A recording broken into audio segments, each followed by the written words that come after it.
안녕하세요. 30대 평범한 여자입니다. 남편과는 19년도에 만나 20년도에 결혼했고 당시 대출을 2억 5천 받아 제 돈과 남편 돈을 합쳐서 아파트 전세를 얻었습니다. 결혼할 때 친정 부모님 지원은 1도 안 받았고요. 부모님께서 도움을 주겠다 하셨지만 제가 거절했습니다. 평소 내가 벌어 내가 쓴다 주의라서 친정 부모님께도 재산 남겨줄 생각하지 말고 한 푼도 남김없이 다 쓰고 돌아가시라고 말씀드렸습니다. 그렇다고 저도 일절 지원을 안 하는 건 아니에요. 명절, 생신 등 틈틈이 양가 부모님께 용돈은 아끼지 않고 다 챙겨드리고 있습니다. 둘 다 맞벌이로 남편은 건축 사업을 하고 있고 벌 땐 많이 벌고 일이 없으면 2달도 쉬는 직종입니다. 한 달 매출이 1억이 나와도 세금, 인건비, 재료비를 제외하면 정작 남는 게 별로 없는 편이고요. 해서 항상 돈 벌어서 남 좋은 일 시킨다며 한숨만 쉬고 있죠.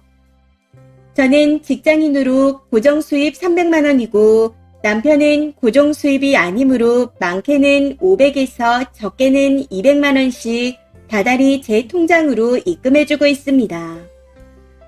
수입이 없거나 일하는 중에도 세금 내는 달이 다가오면 2~3달씩 생활비를 못 내는 경우도 있고요. 남편 돈은 생활비 일부와 대출금 이자 및 원금을 갚고 있고 제가 번 돈은 생활비와 고정지출 외에 월 150만 원씩 저축을 하고 있습니다. 그렇게 해서 현재 대출 원금 1억 5천 정도를 갚았네요. 저는 결혼 전 친정에서 부모님과 함께 살고 있었고 남편은 독립해서 6천만 원 전세 빌라를 얻어 살고 있었습니다. 그러다 그 집을 매매해서 홀어머니를 모시고 둘이 살았었네요. 자세한 상황을 몰랐기에 저는 그 빌라가 그냥 시어머니의 집인 줄 알았습니다. 여기서 시어머니에 대해 조금 설명드리자면 시아버지가 돌아가시고 혼자 강남 아파트에 살다가 집을 팔고 난 후 독립해서 살고 있던 아들 전셋집에 들어가 같이 사셨습니다.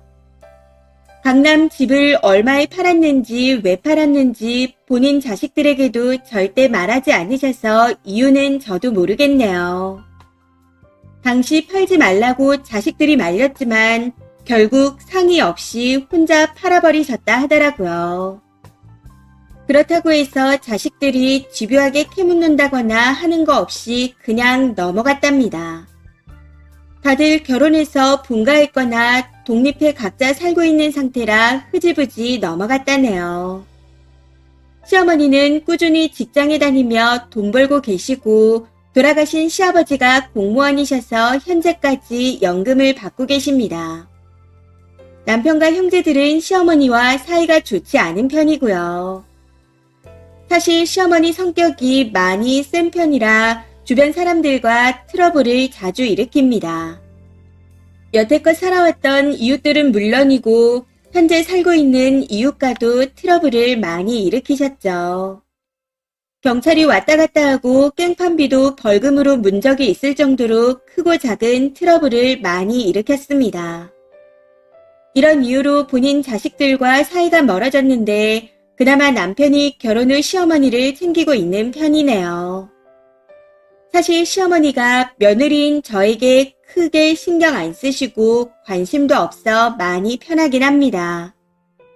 며느리 생일 한번 챙겨준 적 없으시고 이건 당연히 본인 자식들도 마찬가지예요. 10,000원 한 장 받아본 적 없을 정도로 안 챙기시지만 며느리에게 전화도 안 하시고 간섭 또한 일절 없습니다. 그러니 당연히 며느리가 시어머니께 전화를 안 해도 뭐라고 안 하세요. 사실 저도 그리 좋은 며느리는 아니거든요.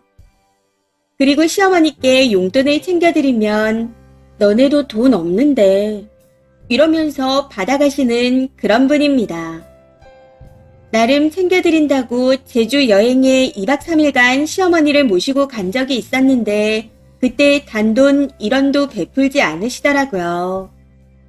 제주 기념품도 본인 것만 사셨고 말로는 제주 시장에 가서 귤 한 박스 사주겠다 하셨지만 이것도 본인 귤만 사서 택배로 붙이셨습니다. 근데 남편이 양가 부모님 집에 제주 갈치를 택배로 보내준다 하더라고요.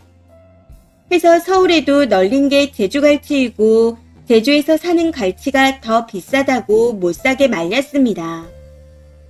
진짜 제주 갈치가 서울보다 비싼지도 모르고 그냥 얄미워서 아무 말이나 하며 말렸었죠. 그 이후 시어머니가 사달라는 뉘앙스로 계속 갈치 얘기만 하셨지만 모르는 척하고 안 사드렸습니다. 대충 이런 성격의 엄마입니다. 그래도 저는 개의치 않고 그냥 받아주는 성격이고 시어머니 행동들에 크게 스트레스 받지 않는 성격이라 괜찮았었죠. 사랑하는 남편만 보고 사는 그런 스타일이라 제 인생에 시어머니가 크게 중요하지 않다고 생각했거든요. 시어머니도 본인이 제일 잘나고 최고라는 주의이고요. 지금부터 본격적으로 이야기를 시작해보자면 사건은 23년 중순 남편 통장에서 시어머니 통장으로 월 100만원씩 꾸준히 입금한 내역을 발견하고 난 후 시작되었습니다. 이게 뭐냐고 물었더니 시어머니가 살고 있는 집 이자와 원금이라고 하더라고요. 본인이 갚겠다 하고 16년도에 엄마 명의로 1억 5천을 대출받아 엄마 명의로 매매했답니다. 예전에 남편이 사업하다 건축비 7, 8천을 못 받은 상태에서 거래처가 도망가 빚을 떠안게 된 적이 있었다 들었습니다. 그러다 보니 제1금융권 대출을 못 받았다 하더라고요. 집 매매 때도 사기당한 빚을 갚고 있었고 현재는 모두 갚았습니다. 아무튼 그래서 모두 엄마 명의로 했다네요. 엄마가 돌아가시면 빌라 집은 당연히 남편 집이라 말하면서요. 아무튼 16년부터 현재까지 매달 어머님께 100만원씩 입금을 드렸었고 생활비도 따로 드리고 있었네요. 그래서 제가 남편에게 월 이자가 얼마고 얼마나 상환했는지 물었더니 모른다네요. 엄마가 다 알아서 한다고요. 혹시나 해서 말씀드리자면 남편이 마마보이는 아닙니다.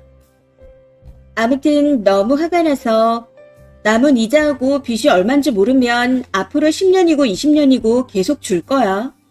언제까지 줄 생각이야. 하고 물었더니 대책 없는 말만 횡설수설 해대더군요.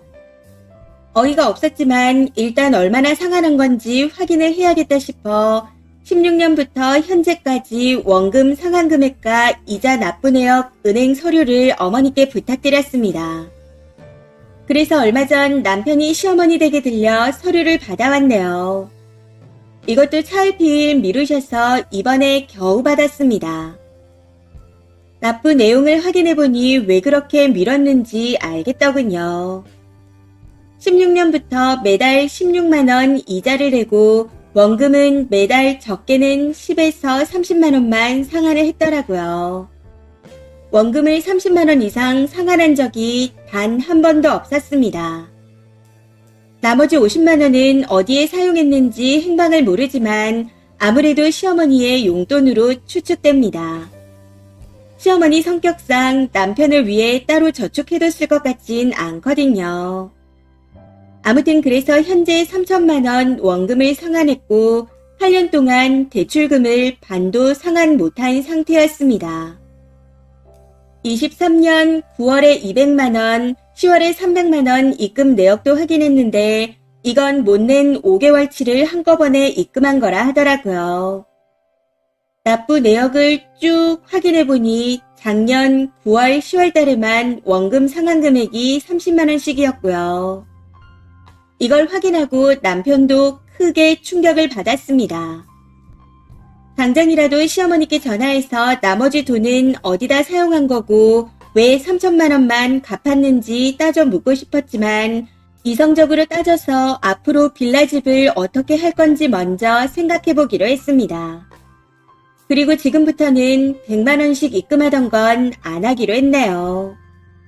100만 원이 별거 아닐 수 있겠지만 저희 부부도 대출금 갚고 얼른 집 사서 안정권을 들고 싶거든요. 애도 없어서 번번이 청약도 떨어지는데.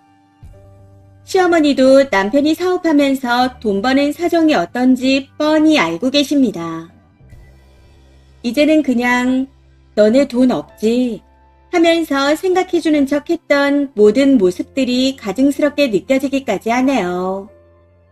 냉장고 500 주고 샀다, 매트리스 300 주고 샀다 하면서 그렇게 자랑을 하시더니 진짜 하는 행동들이 더럽고 치사해서 남편 전세금 6천만 원만 털어내고 끝내려고 합니다.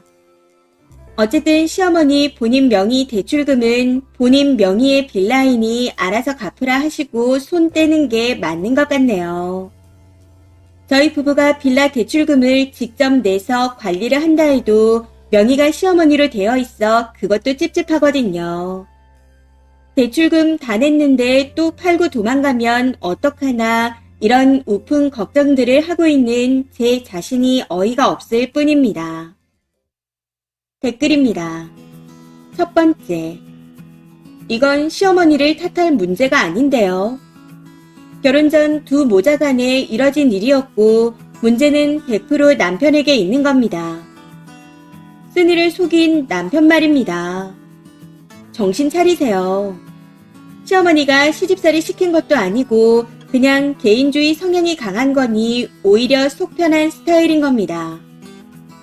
돈 문제는 물렁한 효자놈인 남편이 문제 아닌가요? 능력도 안 되면서 엄마 집 해드리고 싶었나 보죠. 집한 게 16년도고 쓴이랑 인연은 19년도부터 아닌가요? 결혼을 하기로 마음먹는 순간 당연히 말했어야죠. 이건 신뢰와 믿음, 인성 문제인 겁니다. 아이가 없다면 천천히 가지시길 추천드려요. 직업 특성상 돈 사고도 있어 신용이 안 되는 것도 그렇고 여러 가지로 문제가 있을 것 같거든요. 두 번째, 저라면 시어머니보다 남편에게 더 실망스러울 것 같은데요. 자기 어머니 성격 뻔히 알면서 와이프 모르게 100만 원씩 이체하고 있었다는 거잖아요. 그 자체만으로 앞으로 저 사람을 믿고 살 수 있을까 의문이 들 듯 합니다. 나중에 시어머니가 아프거나 모셔야 할 일이 있으면 마음 약한 남편이 또 나설 듯 하기도 하고요. 일단 이혼 생각이 없으시면 그 집 시어머니 명의이니 알아서 하시라 하고 선을 그으세요. 그리고 님은 남편이랑 경제 상황을 오픈부터 하셔야 합니다. 매달 일정치 않더라도 수입 지출 내역은 알고 계셔야죠. 남편 수입이 얼만지 제대로 모르니까 남편이 님 몰래 100씩 드리는 게 가능했던 겁니다. 집을 사고 싶으시면 용돈 제외 나머지 내역을 어느 정도 알고 있어야 돈 모으는 게 빠릅니다. 아무튼 이제 시댁에 어느 정도 성 긋고 사셔도 될 것 같고 남편이나 제대로 잡으세요. 세 번째, 결혼 전에 저지른 일을 지금까지 속여온 건 시모가 아니라 남편이잖아요. 비수기 2, 3개월은 소득이 0인 놈이 매달 100만 원씩 배우자 몰래 빼돌리는 게 왜 그 어미 탓인가요? 그 아들놈 탓이지. 그 자식 인생 갈아 넣은 피 같은 돈으로 지 용돈한 그 엄마도 아니다 싶긴 하지만요. 이번 사연은 여기까지입니다. 시청해주셔서 감사합니다.